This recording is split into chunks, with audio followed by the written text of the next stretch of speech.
검은 양복을 입은 그의 어깨가 가늘게 떨리고 있었죠. 여기서 뭐 하는 거야? 죄송합니다. 저도 인사를 드리고 싶어서. 바로 그때였습니다. 어디선가 아이 울음소리가 들려왔고 곧이어 젊은 여자의 흐느낌이 섞여 들렸습니다. 남자의 목소리는 칼날처럼 날카로웠습니다. 아들보다 어려 보이는 여자가 쌍둥이를 안고 서 있었는데 그녀의 눈은 이미 빨갛게 충혈되어 있었습니다. 여자가 말을 채 끝내기도 전에 남자 옆에 서 있던 비서가 한 발 앞으로 나섰습니다. 지금 이곳은 유가족만 출입 가능합니다. 즉시 나가주시기 바랍니다. 하지만 여자는 움직이지 않았습니다. 오히려 더 큰 소리로 울기 시작한 쌍둥이를 달래며 한 발 더 다가왔죠. 그 순간 남자의 표정이 무섭게 일그러졌습니다. 그리고 그 다음 벌어진 일은 그 자리에 있던 모든 사람들을 충격에 빠뜨렸습니다. 여러분, 이 이야기를 끝까지 들으시면 절대 후회하지 않으실 겁니다. 제가 매일 들려드리는 이야기들은 모두 우리 주변에서 일어난 일들입니다. 평범해 보이는 사람들 속에 숨겨진 놀라운 사연들, 그 진실을 알고 싶으시다면 구독 버튼을 눌러주세요. 알림 설정까지 해주시면 매일 새로운 이야기로 찾아뵙겠습니다. 자, 이제 시간을 조금 되돌려 보겠습니다. 그날 아침, 최병호는 평소보다 일찍 눈을 떴습니다.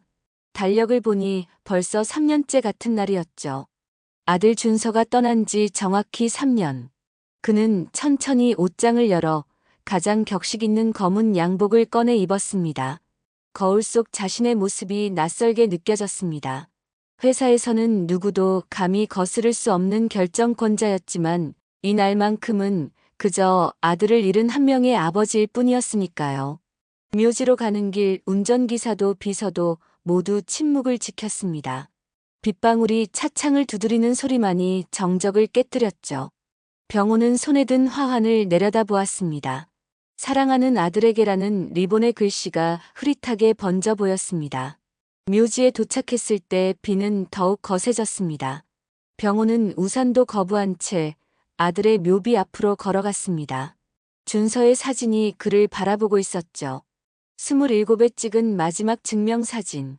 환하게 웃고 있는 아들의 모습에 병호는 가슴이 미어졌습니다. 준서야, 아빠다. 그의 목소리는 떨리고 있었습니다. 3년이 지났지만 여전히 아들의 이름을 부르는 것조차 힘겨웠죠. 많이 보고 싶구나. 내가 그렇게 싫어했던 회사. 아빠는 아직도 거기 있다. 너였다면 뭐라고 했을까?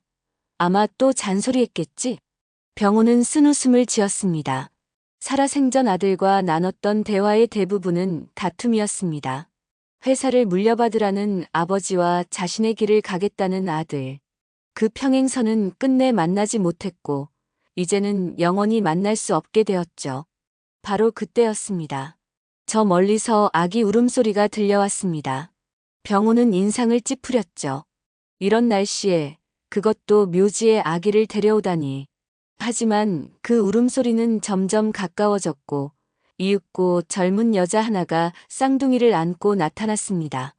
여자는 병호를 보자 잠시 멈칫했지만 이내 묘비 앞으로 다가왔습니다. 그녀의 눈은 이미 울어서 퉁퉁 부어 있었고 안고 있는 아기들도 칭얼거리고 있었죠. 죄송합니다. 저도 잠깐만 인사를. 여자의 목소리는 간신히 들릴 정도로 작았습니다. 하지만 병호에게는 그 목소리가 천둥처럼 크게 들렸죠. 오늘은 가족끼리 조용히 보내고 싶은 날이었는데 낯선 이가 끼어든 것입니다. 당신이 여기 왜 있는 거요? 병호의 목소리는 차가웠습니다. 여자는 움찔하며 한 발 물러섰지만 여전히 자리를 떠나지 않았죠. 저도 인연이 있는 사람입니다. 잠깐만 인사드리고 가려고. 인연? 무슨 인연? 병호가 추궁하자 여자는 입을 다물었습니다. 뭔가 말하기 어려운 사정이 있는 듯 했죠. 그 침묵이 병호를 더욱 화나게 했습니다. 비서, 이분 나가시도록 안내해. 비서가 다가가자 여자는 황급히 쌍둥이를 더 꽉 안았습니다. 아기들이 더 크게 울기 시작했고 빗소리와 울음소리가 뒤섞여 묘지는 소란스러워졌죠. 제발. 잠깐만이라도. 1년에 한 번뿐인데. 여자의 애원에도 병호는 단호했습니다. 그는 고개를 돌려 아들의 묘비를 바라보았죠. 준서의 사진 속 미소가 왠지 슬퍼 보였습니다. 우리 준서는 조용한 걸 좋아했어요. 이렇게 시끄러운 건 싫어했죠. 그러니 제발 나가주세요. 여자는 더 이상 버티지 못하고 발길을 돌렸습니다. 하지만 몇 발자국 가다가 다시 돌아보며 말했죠. 정말 죄송합니다. 하지만 준서 씨도 분명 이해해 주실 거예요. 제가 왜 여기 왔는지. 그 말을 남기고 여자는 서둘러 묘지를 빠져나갔습니다. 병호는 그녀의 뒷모습을 바라보며 미간을 찌푸렸죠. 준서를 안다는 듯한 말투가 마음에 걸렸습니다. 하지만 이내 고개를 저었습니다. 오늘은 아들을 추모하는 날. 다른 생각을 할 겨를은 없었으니까요. 다시 묘비 앞에 무릎을 꿇은 병호는 화환을 내려놓았습니다. 빗물인지 눈물인지 모를 것들이 뺨을 타고 흘러내렸죠. 준서야, 방금 그 여자. 내가 아는 사람이니? 왜 하필 오늘 여기 온 거지? 당연히 대답은 없었습니다. 병호는 한숨을 내쉬며 일어섰죠. 그런데 발밑에 뭔가가 밟혔습니다. 분홍색 아기 장난감이었습니다. 아마 그 여자가 떨어뜨리고 간 모양이었죠. 병호는 장난감을 주워들었습니다. 작은 곰 인형이었는데 낡아서 여기저기 실밥이 풀려 있었습니다. 비서, 이거 그 여자한테 돌려주게. 비서가 인형을 받아들고 뛰어갔지만 이미 여자는 보이지 않았습니다. 병호는 다시 아들의 묘비를 바라보았습니다. 왠지 모를 불안감이 마음 한구석을 차지했죠. 그 여자는 대체 누구였을까? 준서와 무슨 관계였을까? 집으로 돌아오는 길, 병호는 계속 그 여자의 마지막 말을 곱씹었습니다. 준서 씨도 분명 이해해 주실 거예요. 마치 준서의 성격을 잘 아는 사람처럼 말했던 것이 계속 신경 쓰였죠. 일주일이 지났습니다. 병호는 평소처럼 아침 일찍 준서가 생전에 좋아했던 카페에 들렀습니다. 매주 한 번씩 들르는 이곳은 아들과의 추억이 서린 장소였죠. 창가 자리에 앉아 아메리카노를 주문하고 맞은편 빈 의자를 바라보았습니다. 그 자리엔 늘 준서가 앉아 있었죠. 그런데 갑자기 낯익은 울음소리가 들려왔습니다. 고개를 돌려보니 입구 쪽에서 쌍둥이를 안은 그 여자가 서 있었습니다. 일주일 전 묘지에서 만났던 바로 그 여자였죠. 병호는 순간 인상을 찌푸렸습니다. 우연이라기엔 너무 이상했죠. 여자는 병호를 발견하고는 움찔했습니다. 잠시 망설이다가 조심스럽게 다가왔죠. 안녕하세요. 저번에 묘지에서 따라온 거요? 병호의 차가운 물음에 여자는 황급히 고개를 저었습니다. 아니에요. 정말 우연이에요. 저도 가끔 여기 와요. 이 카페. 특별한 곳이라서. 특별한 곳. 그 말에 병호의 눈이 날카로워졌습니다. 여자는 더 이상 말을 잇지 못하고 다른 자리로 가려 했지만 쌍둥이 중 한 아이가 갑자기 크게 울기 시작했습니다. 여자는 당황하며 아이를 달래려 했지만 울음소리는 점점 커져만 갔죠. 죄송합니다. 얘가 요즘 잠을 못 자서. 여자는 허둥지둥 카페를 나가려 했습니다. 그때 다른 한 아이마저 울기 시작했고 여자는 결국 카페 밖으로 뛰쳐나갔죠. 병호는 그녀의 뒷모습을 바라보며 미심쩍은 표정을 지었습니다. 카페 사장이 다가와 말했습니다. 저 아가씨 1년 전부터 종종 오는데 항상 저 자리에만 앉아요. 창가 구석 자리요. 가끔은 빈자리 보면서 혼잣말도 하고 좀 안쓰러워요.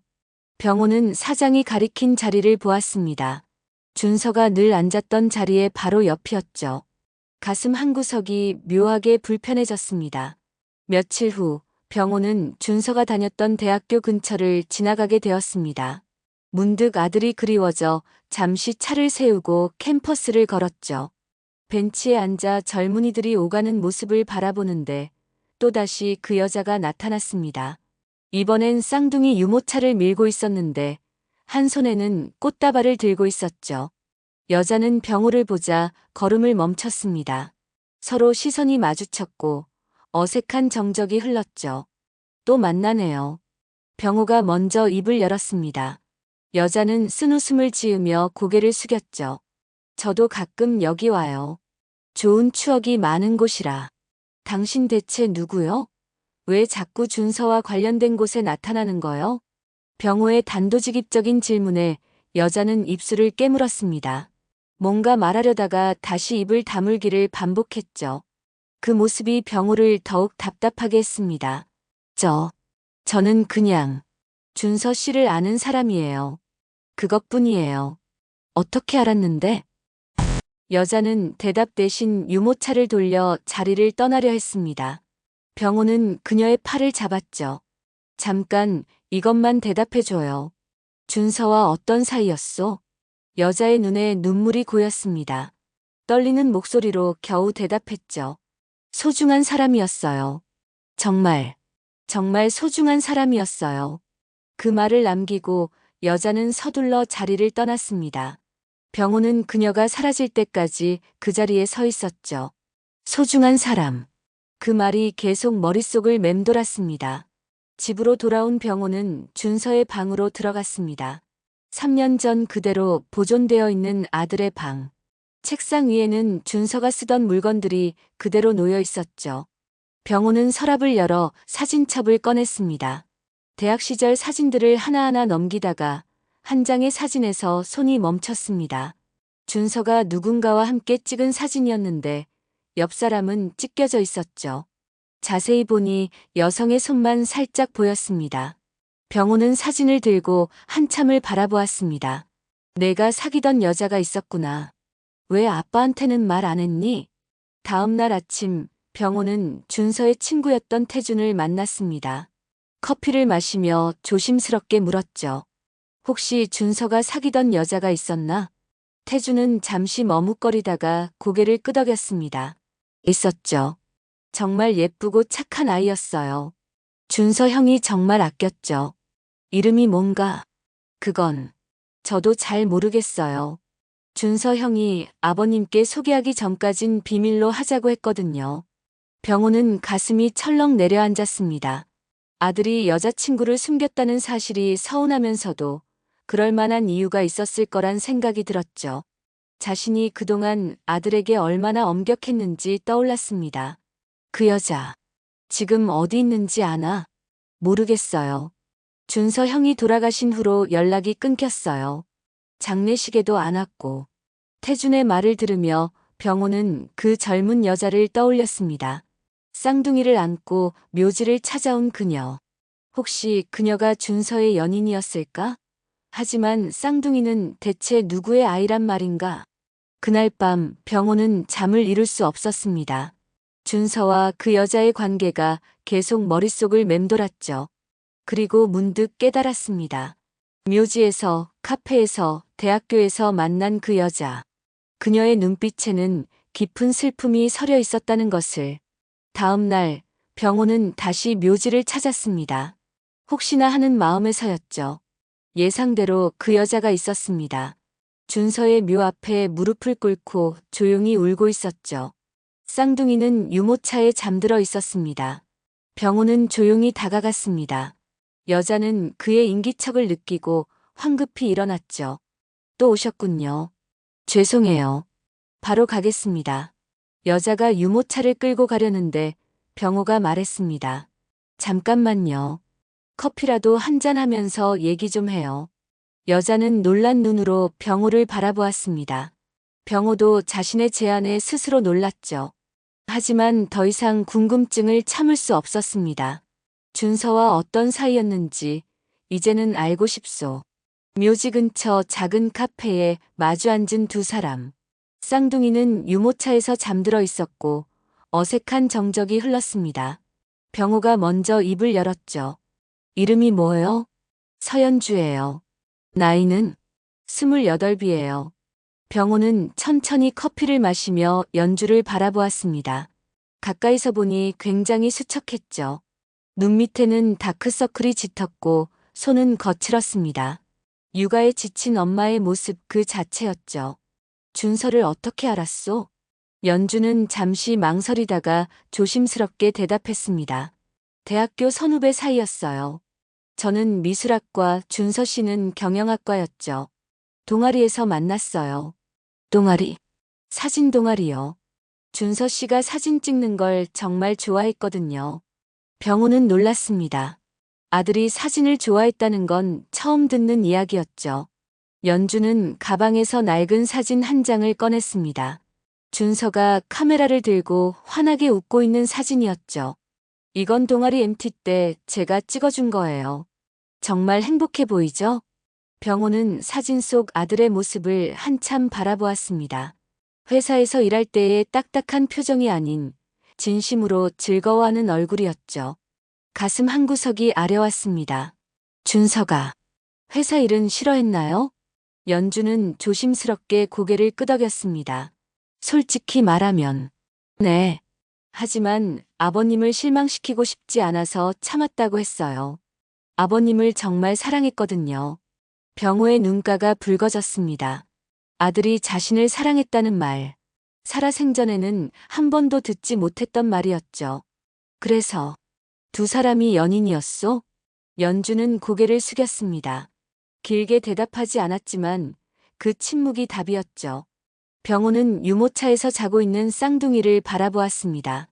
그럼 이 아이들은 제 아이들이에요. 연주의 대답은 단호했습니다.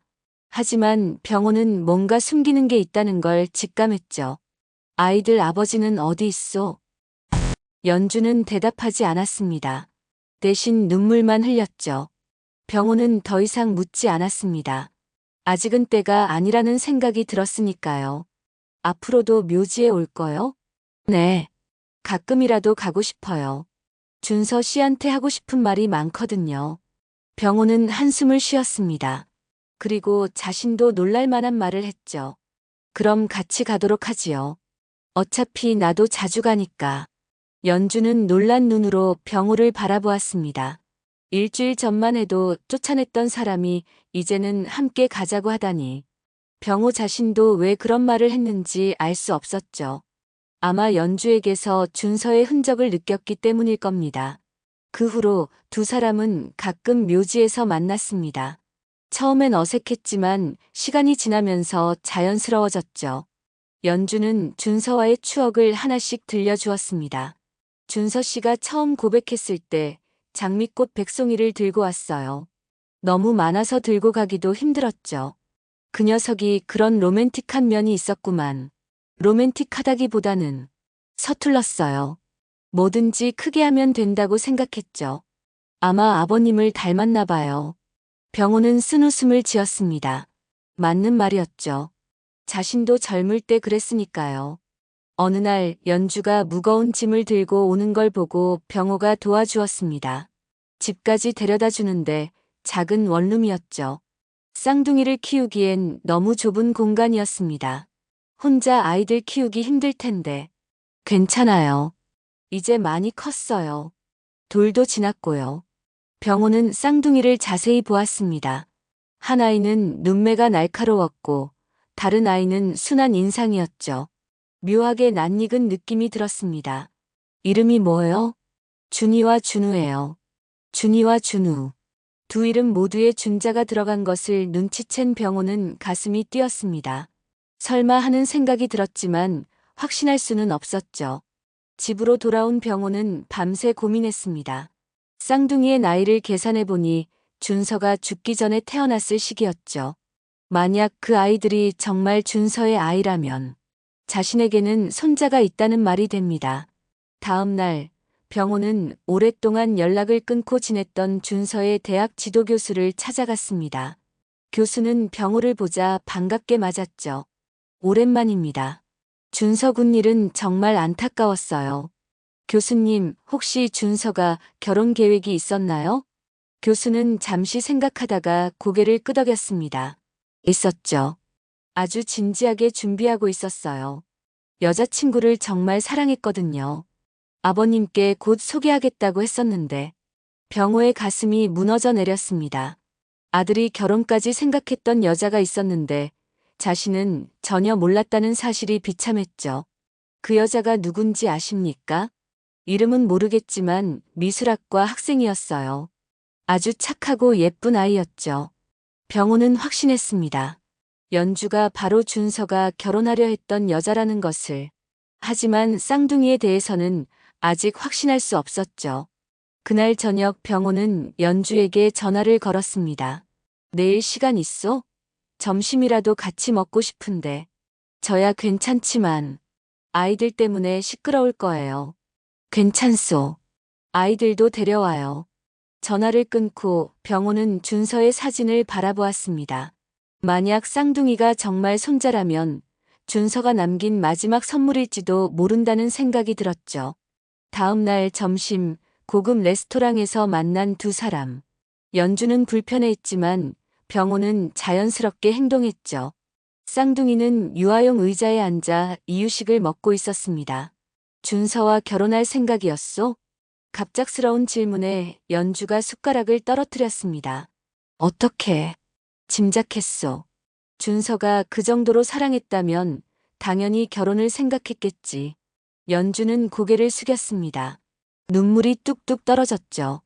준서 씨가 곧 아버님께 허락받으러 가겠다고 했어요. 모든 준비를 다 해놨다고. 반지도 샀었어요. 반지를? 네. 제가 좋아하는 디자인으로 맞춤 제작했어요. 받지는 못했지만 병호는 마음이 찢어지는 것 같았습니다. 아들이 그토록 진지하게 사랑했던 여자. 그리고 끝내 이루지 못한 약속. 모든 것이 너무 안타까웠죠. 며칠 후 병호는 연주의 원룸 근처를 지나가다가 우연히 그녀를 보았습니다. 편의점에서 파트타임을 하고 있었죠. 쌍둥이는 유모차에 태워 카운터 옆에 두고 일하는 모습이 안쓰러웠습니다. 병호는 차에서 내려 편의점으로 들어갔습니다. 어머 오셨어요? 연주는 당황하며 얼굴이 빨개졌습니다. 창피한 모습을 들킨 것 같았죠. 일하는 거였군요. 네. 아이들 키우려면 돈이 필요해서요. 야간에만 잠깐씩 해요. 병호는 유모차에서 자고 있는 쌍둥이를 보았습니다. 이런 환경에서 자라는 아이들이 불쌍했죠. 그는 지갑을 꺼내 현금을 건네려 했지만 연주가 손사래를 쳤습니다. 아니에요. 그런 거 받을 수 없어요. 아이들 생각해서라도. 정말 괜찮아요. 저희는 잘 지내고 있어요. 연주의 고집스러운 모습이 준서를 닮았다는 생각이 들었습니다. 병호는 음료수 하나를 사서 나왔지만 마음은 편치 않았죠. 그날 밤 병호는 집에서 오래된 앨범을 꺼냈습니다. 준서의 어릴 적 사진들을 하나하나 넘기다가 한 장의 사진에서 멈췄습니다. 3살 때의 준서. 그 얼굴이 오늘 본 준우와 너무나 닮아 있었죠. 이건 우연일 수가 없어. 병호는 결심했습니다. 확실하게 알아봐야겠다고. 다음 날 그는 오랜 친구이자 최고의 의사인 김 원장을 찾아갔습니다. 무슨 일로 왔나? 건강검진은 지난달에 했잖아. 부탁이 있네. 친자 확인 검사. 조용히 할 수 있겠나? 김 원장은 놀란 표정을 지었지만 더 묻지 않았습니다. 오래된 친구의 부탁이니까요. 샘플만 가져오면 일주일 안에 결과 알려주지. 병호는 고민했습니다. 어떻게 연주 몰래 아이들의 샘플을 구할 수 있을까? 그러다 문득 좋은 생각이 떠올랐죠. 연주 씨, 이번 주말에 아이들이랑 놀이공원 가는 게 어때요? 전화를 받은 연주는 당황했습니다. 놀이공원이요? 아이들이 아직 너무 어려서. 키즈 카페라도 좋으니까. 아이들도 바람 쐬야 하지 않겠소? 연주는 망설이다가 수락했습니다. 병호의 호의를 계속 거절하기도 미안했거든요. 주말 대형 키즈 카페에서 만난 3사람과 쌍둥이. 아이들은 처음 보는 놀이기구에 눈을 반짝였습니다. 병호는 준이를 안아 올렸는데 아이가 그의 얼굴을 빤히 쳐다보며 웃었죠. 할아버지가 마음에 드나 보다. 연주가 무심코 한 말에 병호의 가슴이 쿵 내려앉았습니다. 할아버지. 그 단어가 너무나 달콤하게 들렸죠. 아이들이 물을 마시다 흘린 빨대를 병호는 조심스럽게 수건에 싸서 가방에 넣었습니다. 왜 그러세요? 아니야. 쓰레기 버릴 곳 찾고 있었어. 며칠 후 김 원장에게서 전화가 왔습니다. 결과 나왔네. 직접 와서 받아가게. 병호는 떨리는 마음으로 병원으로 향했습니다. 김 원장이 건넨 서류를 펼쳐보니 그곳엔 충격적인 결과가 적혀 있었죠. 99.9% 확률로 조부 관계가 맞습니다. 병호는 서류를 든 손이 떨렸습니다. 준이와 준우는 정말 준서의 아이들이었던 것입니다. 자신의 손자들이었죠. 고맙네. 이 일은 비밀로 하지. 걱정 마. 병원을 나온 병호는 차 안에서 한참을 울었습니다. 준서가 남긴 마지막 선물. 자신도 모르게 손자가 있었다는 사실이 기쁘면서도 서러웠죠. 왜 연주는 이 사실을 숨긴 걸까? 그날 저녁 병호는 연주를 만났습니다. 평소와 달리 진지한 표정을 보고 연주도 긴장했죠. 할 얘기가 있어. 네. 무슨 일이신가요? 준이와 준우. 그 아이들이 준서의 아이 맞소? 연주의 얼굴이 하얗게 질렸습니다. 젓가락을 놓고 고개를 숙였죠. 한참의 침묵이 흐른 뒤 떨리는 목소리로 대답했습니다. 어떻게 아셨어요? 늙은이라고 눈이 멀지는 않았소. 준우는 준서 어릴 때랑 똑같이 생겼더군. 연주는 울기 시작했습니다. 숨겨왔던 비밀이 드러난 순간이었죠. 죄송해요. 말씀드렸어야 했는데. 왜 숨겼소? 두려웠어요. 혹시라도 아이들을 빼앗길까봐. 그리고 준서 씨가 돌아가신 게 제 잘못 같아서 차라리 없는 사람처럼 사는 게 나을 것 같았어요. 병호는 연주의 말을 이해할 수 없었습니다. 준서의 죽음이 왜 연주 잘못이란 말인가? 무슨 소리요? 준서는 교통사고로. 그날 저한테 오는 길이었어요. 제가 급하게 만나자고 했거든요. 아이들이 생겼다는 걸 알리려고. 연주의 고백에 병호는 충격을 받았습니다. 준서가 사고를 당한 그날 쌍둥이의 소식을 듣고 달려가던 길이었다니. 그래서 더더욱 말씀드릴 수 없었어요. 저 때문에 준서 씨가, 아이들 아빠가. 연주는 흐느끼며 말을 잇지 못했습니다. 병호는 복잡한 심경이었죠. 하지만 그 누구의 잘못도 아니었습니다. 그저 운명이 너무 잔인했을 뿐. 연주 씨 잘못이 아니요. 그리고 이제라도 알게 되어 다행이요. 병호는 연주의 손을 잡았습니다. 차가운 손이었죠. 얼마나 힘들게 홀로 아이들을 키웠을지 짐작이 갔습니다. 이제부터라도 내가 도와주고 싶소. 아이들은 내 손자니까. 하지만 준서도 그걸 바랐을 거요. 자기 아이들이 잘 크길 바랐겠지. 연주는 병호를 바라보았습니다.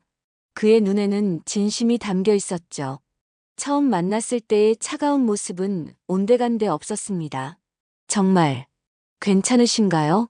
당연하지. 가족인데. 가족. 그 말에 연주는 다시 눈물을 쏟았습니다. 3년 동안 혼자 짊어졌던 무거운 짐이 조금은 가벼워지는 느낌이었죠. 병호도 마음이 따뜻해졌습니다. 텅 비어있던 가슴 한구석이 채워지는 것 같았으니까요. 며칠 후 병호는 연주와 아이들을 데리고 백화점에 갔습니다. 아이들에게 필요한 물건을 사주고 싶다고 했죠. 연주는 부담스러워했지만 병호의 고집을 꺾을 수 없었습니다. 이렇게 비싼 곳은 부담스러워요.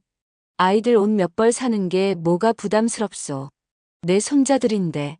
유아용품 매장에서 쇼핑을 하던 중 누군가 병호를 알아보고 다가왔습니다. 회장님, 여기서 뵙다니 반갑습니다. 정장을 입은 중년 남자가 깊이 고개를 숙였습니다. 연주는 의아한 표정으로 두 사람을 번갈아 보았죠. 아, 김 부장. 주말인데 쇼핑 왔나? 네, 가족들이랑 왔습니다. 그런데 이분들은? 김 부장이 연주와 아이들을 보며 궁금해했습니다. 병호는 짧게 대답했죠. 가족이네. 자, 그럼 쇼핑 계속하게. 김 부장이 떠난 후 연주가 조심스럽게 물었습니다. 회장님이라고 불렀는데요? 병호는 잠시 망설이다가 담담하게 말했습니다. 말 안 했나? 나 회사 하나 운영하고 있어. 회사요? 어떤? 바로 그때 백화점 직원들이 우르르 몰려왔습니다. 백화점 점장이 직접 나와 인사를 했죠. 최병호 회장님, 오셨다고 미리 연락 주시지 그러셨어요. VIP 라운지로 모시겠습니다. 연주는 충격을 받았습니다. 최병호라는 이름, 그리고 회장이라는 호칭. 설마 하는 생각이 들었죠. 그녀가 아는 최병호라면 혹시 대한그룹 최병호 회장님이신가요? 병호는 담담하게 고개를 끄덕였습니다. 연주는 다리에 힘이 풀렸죠. 대한그룹이라면 국내 5손가락 안에 드는 대기업. 그 회장이 바로 앞에 있다니. 왜 말씀 안 하셨어요? 말할 필요가 있었나? 나는 그저 준서 아버지일 뿐인데. 연주는 갑자기 모든 것이 무서워졌습니다. 재벌 회장의 손자들. 자신이 키우고 있는 아이들의 신분이 갑자기 무거워졌죠. 저는 가야 할 것 같아요. 연주가 서둘러 유모차를 끌고 가려는데 병호가 잡았습니다. 왜 그러시오? 무서워요. 전 그런 큰 집안이랑 엮일 깜짝 안 되는 사람이에요. 무슨 소리요? 연주 씨는 준서가 사랑한 사람이고 내 손자들의 엄마잖소. 하지만 연주는 고개를 저었습니다. 눈물이 흘렸죠. 준서 씨가 왜 저희 관계를 숨겼는지 이제 알겠어요. 저 같은 평범한 여자가 어떻게. 준서는 그런 거 신경 안 썼소. 그 아이는 진심으로 연주 씨를 사랑했어. 병호는 연주를 VIP 라운지로 데려갔습니다. 조용한 공간에서 차를 마시며 이야기를 나눴죠. 준서가 한 번은 그러더군. 꼭 결혼하고 싶은 사람이 있다고. 아버지가 반대해도 설득할 자신이 있다고. 연주는 놀란 눈으로 병호를 바라보았습니다. 정말요? 그때는 화가 났지. 감히 내 허락도 없이 결혼을 운운하냐고. 그래서 크게 싸웠어. 그게 마지막 대화였어. 병호의 눈가가 붉어졌습니다. 후회가 가득한 목소리였죠. 이제 와서 생각해보니 그때 그 여자가 누군지 물어보기라도 했어야 했는데, 아들의 마음을 한 번이라도 들어줬어야 했는데. 연주도 함께 울었습니다. 준서가 얼마나 힘들었을지 이제야 이해가 갔으니까요. 준서 씨가 항상 말했어요. 언젠가 아버님도 이해해 주실 거라고. 시간이 좀 걸리겠지만 분명 축복해 주실 거라고. 그래. 내가 너무 늦었어. 이제라도 그 아이 뜻을 따라야겠지. 그날 이후 상황은 급변했습니다. 병호는 연주와 아이들을 위해 새 집을 구했죠. 처음엔 거부하던 연주도 아이들을 위해서라는 병호의 설득에 결국 수락했습니다. 이사하는 날 짐을 정리하다가 연주가 오래된 편지 봉투를 발견했습니다. 이게 뭐지? 편지를 펼쳐보니 준서의 글씨였습니다. 연주는 놀라서 내용을 읽기 시작했죠. 연주에게 이 편지를 읽고 있다면 아마 우리가 함께 새 집으로 이사한 날이겠지? 오늘 너에게 프러포즈 하려고 해. 우리 아기가 태어나기 전에 꼭 결혼식을 올리고 싶어. 아버지도 분명 너를 보면 마음이 바뀔 거야.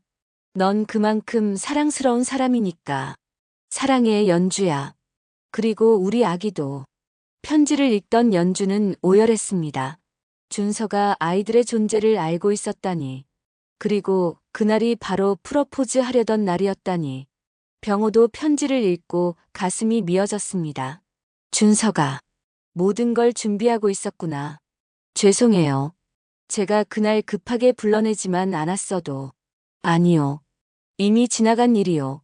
준서도 가족을 지키려다 그렇게 된 거니 오히려 자랑스럽소. 병호는 손자들을 안았습니다. 준이와 준우가 할아버지 품에서 까르르 웃었죠. 얘들아, 너희 아빠는 정말 멋진 사람이었단다. 할아버지보다 훨씬 용감했지. 회사에서도 소문이 퍼졌습니다. 차가운 최병호 회장에게 손자가 있다는 사실. 그것도 쌍둥이라는 사실에 모두가 놀랐죠. 비서가 조심스럽게 물었습니다. 회장님, 공식 발표를 하시겠습니까? 당연하지. 내 손자들인데 숨길 이유가 없잖나. 하지만 언론에서 여러 추측을. 상관없네. 준서가 남긴 가장 소중한 선물인데 떳떳하게 알리고 싶네. 며칠 후 대한그룹은 공식 보도자료를 냈습니다. 있고 최준서 전무의 자녀들이 있으며 회장이 직접 양육을 돕겠다는 내용이었죠. 언론은 발칵 뒤집혔지만 병호는 개의치 않았습니다. 연주는 여전히 부담스러워했지만 병호의 진심을 느끼고 조금씩 마음을 열었습니다. 무엇보다 아이들이 할아버지를 너무나 좋아했으니까요. 새 집에서 생활한 지 한 달이 지났습니다. 연주와 아이들은 안정을 찾아가고 있었고 병호도 매일 들러 손자들과 시간을 보냈죠.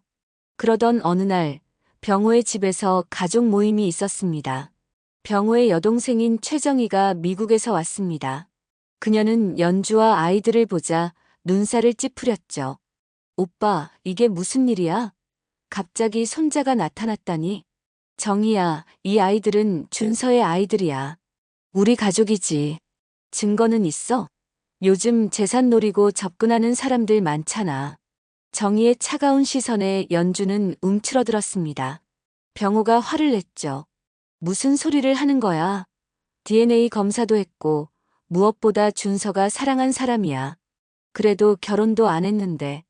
바로 그때 병호의 서재에서 서류를 정리하던 비서가 황급히 뛰어왔습니다. 회장님, 이것 좀 보십시오. 비서가 들고 온 것은 오래된 서류 봉투였습니다. 준서의 금고에서 발견된 것이었죠. 이게 뭔가? 병호가 봉투를 열자 충격적인 서류들이 나왔습니다. 혼인신고서였죠. 준서와 연주의 이름이 적혀 있었고 준서의 도장까지 찍혀 있었습니다. 날짜를 보니 준서가 사고로 세상을 떠나기 일주일 전이었습니다. 이게 진짜인가? 연주도 놀라서 서류를 보았습니다. 이건 전 모르는 일이에요. 혼인신고를 한 적이 없는데. 비서가 설명했습니다. 준서 전무님이 미리 준비해 두신 것 같습니다. 연주 씨 도장만 받으면 바로 제출하려고 하셨나 봅니다. 그리고 이것도 있습니다. 또 다른 서류는 보험 증서였습니다. 수익자는 서연주와 태어날 아이들로 되어 있었죠. 준서는 모든 것을 준비하고 있었던 것입니다. 준서가 정말 결혼하려고 했구나. 병호는 서류를 보며 눈물을 흘렸습니다. 정희도 할 말을 잃었죠. 그때 연주가 무언가를 떠올렸습니다. 맞아. 그날 준서 씨가 중요한 서류에 도장 찍을 게 있다고 했어요. 다음에 만나면 보여준다고. 모든 퍼즐이 맞춰졌습니다. 준서는 연주에게 프로포즈하고 혼인신고까지 마치려고 했던 것입니다. 그 모든 계획이 사고로 물거품이 되었지만 병호는 결심했습니다. 비서, 이 서류 유효한가? 법적으로는 효력이 없습니다. 양쪽 당사자의 서명이 완성되지 않았으니까요. 그럼 다른 방법은? 사실혼 관계 인정 소송을 하면 가능합니다. 증거도 충분하고요. 연주가 손사래를 쳤습니다.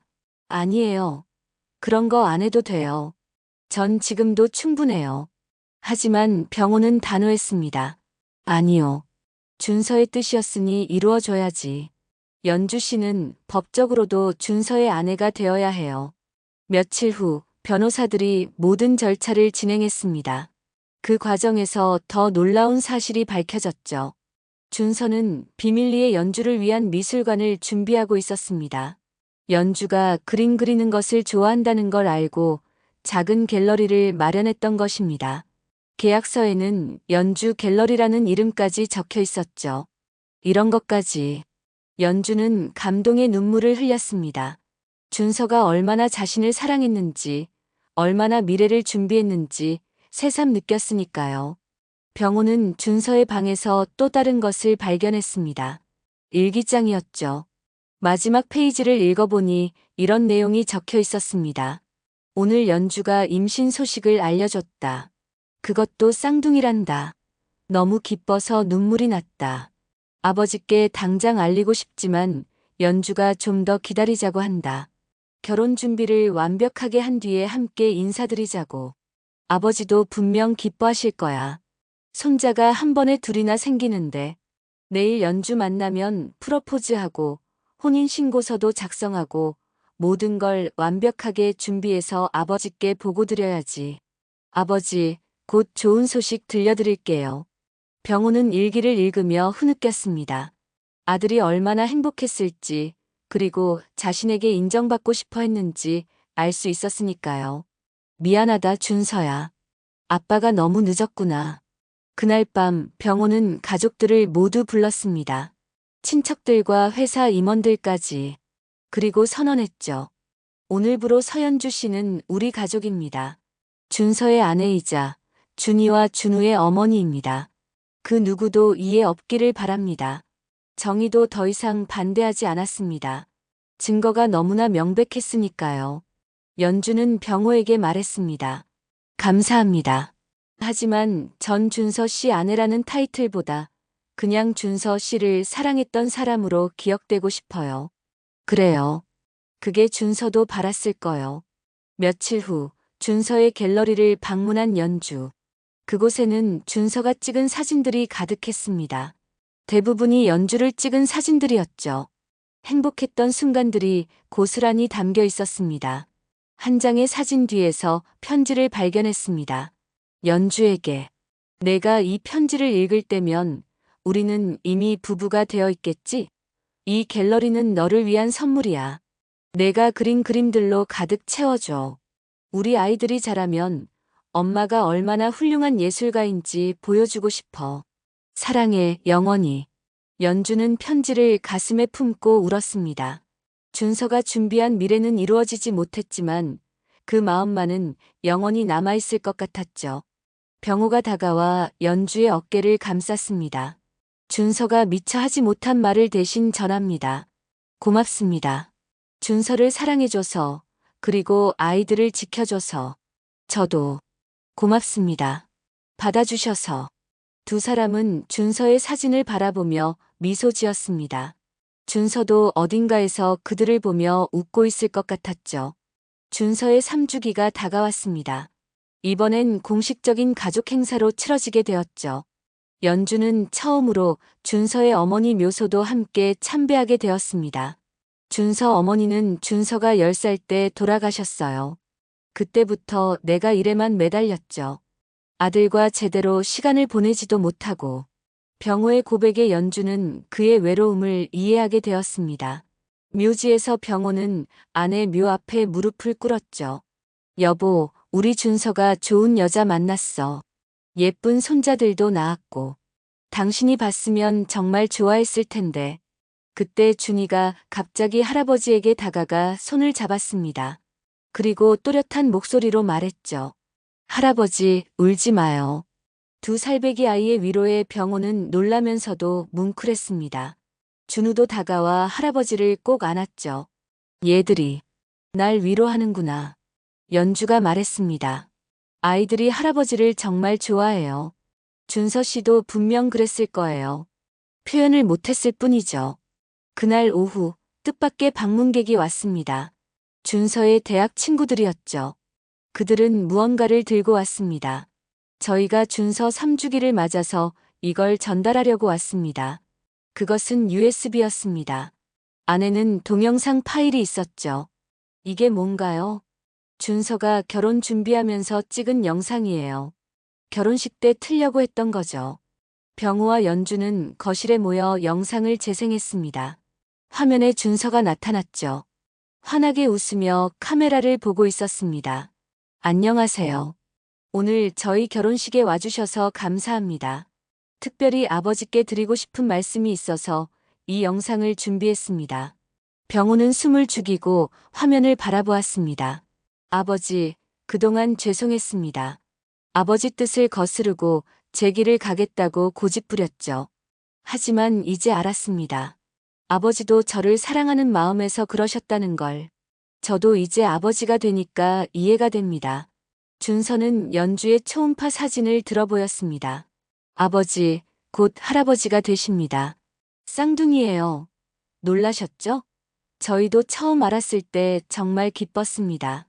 아버지도 분명 좋아하실 거라 믿어요. 영상 속 준서가 진지해졌습니다. 아버지 사랑합니다. 한 번도 직접 말하지 못했지만 정말 사랑하고 존경합니다. 제가 아버지의 아들이어서 자랑스러웠어요. 이제는 저도 아버지처럼 훌륭한 아빠가 되고 싶습니다. 그리고 연주를 가족으로 받아주세요. 제가 생애 가장 사랑하는 사람입니다. 영상이 끝났습니다. 병호는 한참을 울었죠. 아들의 마지막 메시지를 이제야 듣게 된 것입니다. 준서야, 나도 사랑한다. 정말 사랑한다. 연주도 눈물을 닦으며 병호를 위로했습니다. 그때 또 다른 친구가 봉투를 꺼냈습니다. 이것도 있어요. 준서가 아버님께 쓴 편지인데 결혼식 날 드리려고 했대요.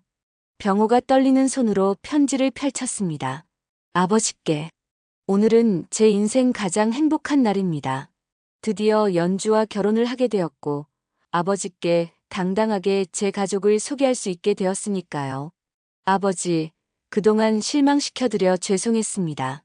회사를 물려받지 않겠다고 해서 많이 속상하셨죠? 하지만 저는 아버지와 다른 방법으로 행복을 찾고 싶었습니다. 이제 저도 가정을 꾸리게 되었으니 책임감을 가지고 살겠습니다. 아버지가 그토록 원하시던 후계자 문제도 해결됐습니다. 쌍둥이 중 한 명은 꼭 아버지의 뒤를 잇게 하겠습니다. 그러니 이제 화해해요, 아버지. 사랑합니다. 편지를 읽은 병호는 준서의 사진을 꼭 안았습니다. 미안하다. 정말 미안하다. 내 마음을 몰라줘서. 그날 밤 병호는 중요한 결정을 내렸습니다. 연주 씨, 준서가 준비했던 갤러리, 당신이 운영해 주세요. 저는 그런 큰일을 할 수 없어요. 할 수 있어. 준서가 믿었으니까. 그리고 하나 더, 아이들 교육은 내가 전적으로 지원하겠소. 하지만 강요는 하지 않을 거요. 준서한테 했던 실수를 반복하지 않으려고. 연주는 감사의 인사를 전했습니다. 고맙습니다. 준서 씨도 하늘에서 기뻐할 거예요. 다음 날 병호는 회사에서 기자회견을 열었습니다. 저는 오늘 중요한 발표를 하고자 합니다. 제 아들 준서가 남긴 가족을 공식적으로 소개하고 그들을 위한 재단을 설립하겠습니다. 기자들이 술렁였습니다. 준서 재단은 미혼모와 그들의 자녀들을 지원하는 일을 할 것입니다. 제 며느리 연주 씨가 겪었던 어려움을 다른 사람들은 겪지 않기를 바라는 마음에서입니다. 연주는 TV로 기자회견을 보며 눈물을 흘렸습니다. 병호가 자신을 며느리라고 부른 것, 그리고 준서의 이름으로 좋은 일을 하겠다는 것이 감동적이었죠. 며칠 후 준서의 묘지에 온 가족이 모였습니다. 이번엔 축하하는 분위기였죠. 준이와 준우의 세 번째 생일이었거든요. 준서야, 내 아이들이 벌써 이렇게 컸다. 너를 꼭 닮아서 잘생기고 예쁘구나. 병호가 묘비에 말을 걸자 준이가 따라했습니다. 아빠, 나 준이야. 생일이야. 모두가 웃었습니다. 슬픔만 가득했던 이곳에 처음으로 웃음소리가 퍼졌죠. 연주가 준서의 묘비에 꽃을 놓으며 속삭였습니다. 준서 씨, 우리 잘 지내고 있어요. 아버님이 정말 잘해주세요. 당신이 그토록 바랐던 대로 우리는 이제 진짜 가족이 됐어요. 바람이 불었습니다. 마치 준서가 대답하는 것처럼 부드러운 바람이었죠. 병호는 손자들의 손을 잡고 말했습니다. 가자. 오늘은 파티를 해야지. 아빠도 분명 그걸 바랄 거야. 2년이 흘렀습니다. 준이와 준우는 5살이 되었고 유치원에 다니기 시작했죠. 입학식 날 병호는 정장을 차려입고 카메라를 들었습니다. 할아버지, 사진 찍어주세요. 준이가 활짝 웃으며 포즈를 취했습니다. 준우는 수줍어하며 엄마 뒤에 숨었죠. 연주가 준우를 달래며 말했습니다. 준우야, 아빠가 하늘에서 보고 있을 거야. 씩씩한 모습 보여드리자. 그 말에 준우도 용기를 내어 카메라 앞에 섰습니다. 병호는 손자들의 모습을 연신 사진에 담았죠. 준서가 좋아했던 카메라로 말입니다. 유치원 입학식에서 뜻밖의 일이 일어났습니다. 원장 선생님이 연주를 보더니 깜짝 놀랐죠. 혹시 서연주 화가님이신가요? 네. 아, 네. 맞습니다. 갤러리 전시회 다녀왔어요. 정말 감동적이었습니다. 연주의 갤러리는 이제 꽤 유명해졌습니다. 특히 가족의 사랑을 주제로 한 전시회는 많은 사람들의 마음을 울렸죠. 준서와의 추억을 그린 그림들이었거든요. 그날 오후 병호의 회사에서 중요한 행사가 있었습니다. 준서 재단 1주년 기념식이었죠.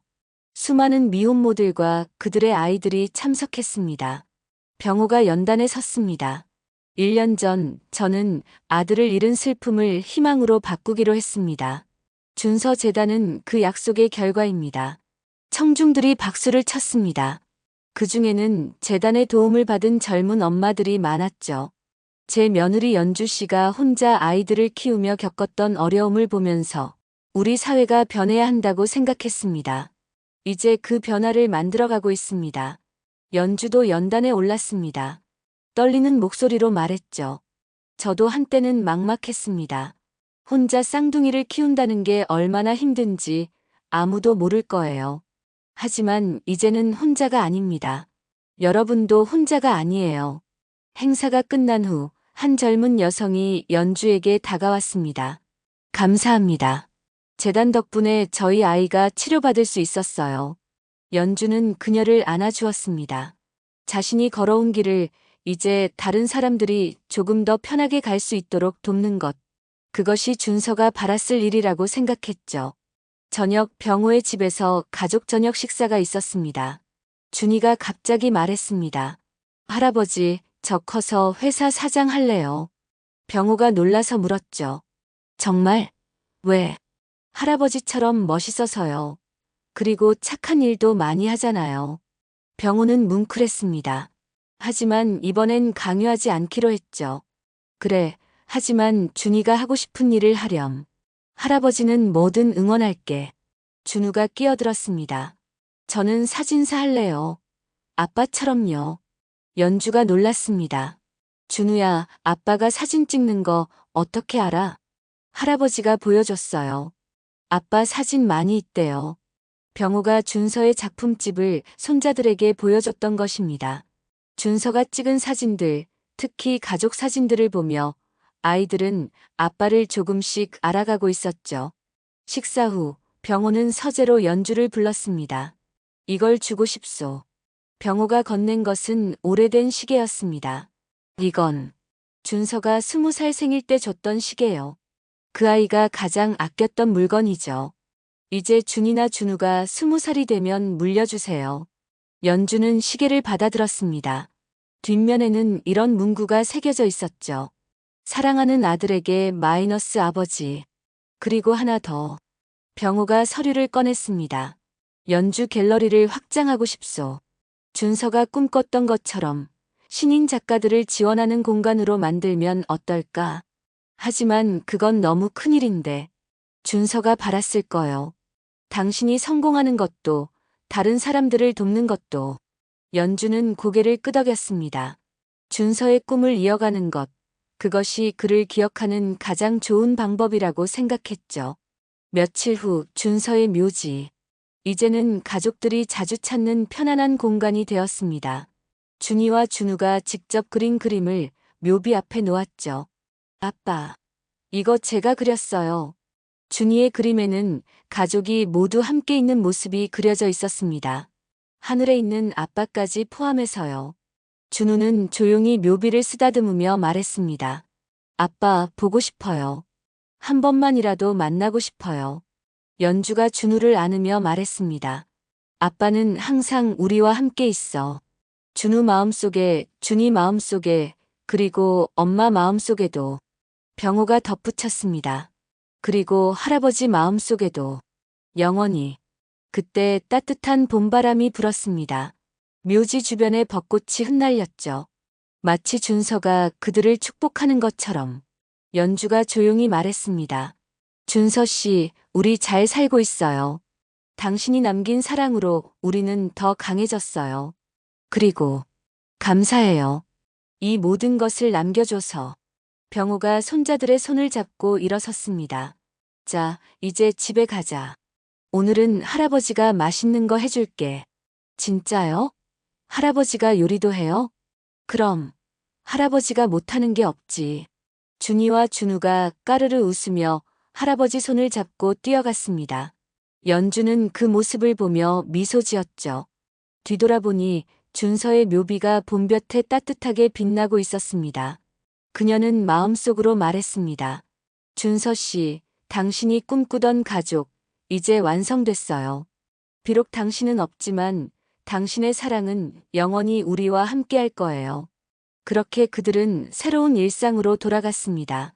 슬픔을 딛고 일어선 가족, 상처를 사랑으로 치유한 가족, 그리고 준서의 꿈을 이어가는 가족. 병호는 이제 알았습니다. 진정한 성공은 회사를 키우는 것이 아니라 가족을 지키는 것이라는 걸. 준서가 생전에 그토록 말하고 싶어 했던 것이 바로 그것이었다는 걸. 준서야, 이제야 내 말을 이해했다. 늦어서 미안하구나. 하늘을 올려다본 병호의 눈가에 햇살이 비쳤습니다. 따뜻한 봄날의 오후였습니다. 마지막으로 연주가 쓴 일기의 한 구절로 이 이야기를 마치고자 합니다. 오늘도 준서 씨를 생각했습니다. 하지만 이제는 슬프지 않아요. 그가 남긴 선물들이 너무나 소중하기 때문이죠. 사랑하는 아이들, 따뜻한 가족, 그리고 희망. 준서 씨, 당신은 떠났지만 영원히 우리와 함께해요. 사랑해요, 영원히.